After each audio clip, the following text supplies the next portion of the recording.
Karine Ouellette et bienvenue aux capsules On t'invite au Québec, l'endroit où vous informez sur votre future vie dans la belle province. Aujourd'hui, je réponds à certainement la question la plus fréquemment posée via notre site web et je cite un exemple, celui de M.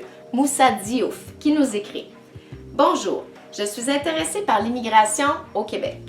Où puis-je trouver des informations concernant les procédures et comment pourrais-je bien m'intégrer au Québec? » Alors, M. Diouf, une excellente question. Je vous dirais que la première chose à valider, c'est pas tant le lieu, parce que peut-être que vous avez des amis, des connaissances qui ont immigré au Québec, peut-être que vous avez lu sur la qualité de vie au Québec et vous avez développé un intérêt pour l'immigration au Québec. Par contre, c'est pas tant le lieu que le projet qui est important dans ce contexte-là. Est-ce que vous serez en mesure de construire un projet significatif pour vous? Je m'explique.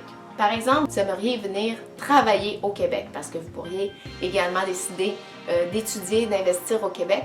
Si vous désirez travailler au Québec, est-ce que votre métier, votre profession à l'international est en demande au Québec?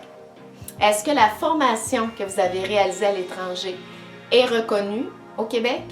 Est-ce que vous aurez une mise à niveau à faire au niveau de la formation, au niveau du travail, qui va créer un délai entre l'arrivée et l'exercice de votre métier, de votre profession?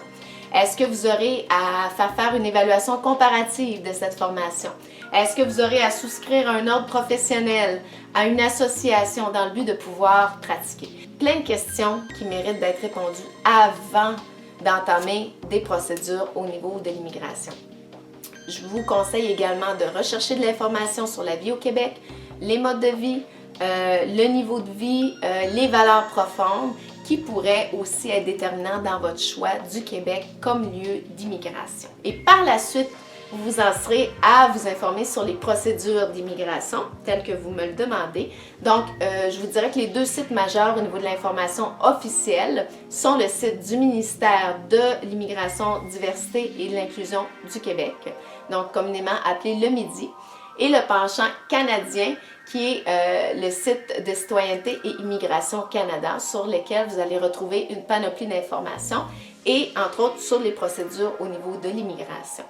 Donc, la première étape, la plus cruciale au niveau de votre projet, c'est la préparation. La préparation de votre projet est grandement avancée. Vous avez soumis tous les documents à l'immigration et reçu une confirmation à cet effet. Félicitations, vous en êtes à l'étape de la logistique et de l'installation. D'abord, je vous suggère de vérifier la durée de validité de votre passeport dans le but que celle-ci excède la durée prévue de votre séjour, surtout s'il est temporaire au Québec. Par la suite, lors de l'achat de votre billet d'avion, assurez-vous d'avoir suffisamment de temps si vous avez une escale pour passer à la douane. Donc, on parle de plus de 2 heures. Vous allez ensuite chercher la localisation idéale, donc dans quel quartier vous établir. Alors, on va regarder la sécurité du quartier, la proximité des services, dont les services de transport en commun, et peut-être la proximité de votre futur lieu de travail, centre de formation ou école. Par la suite, vous allez être en recherche active de logement. Assurez-vous de bien connaître le marché locatif de votre future ville d'installation, c'est bien important. Et je vous suggère à cet effet de faire affaire avec quelqu'un sur le terrain, c'est-à-dire si vous avez un ami, une personne de confiance ou des services de relocalisation si vous ne connaissez personne sur place.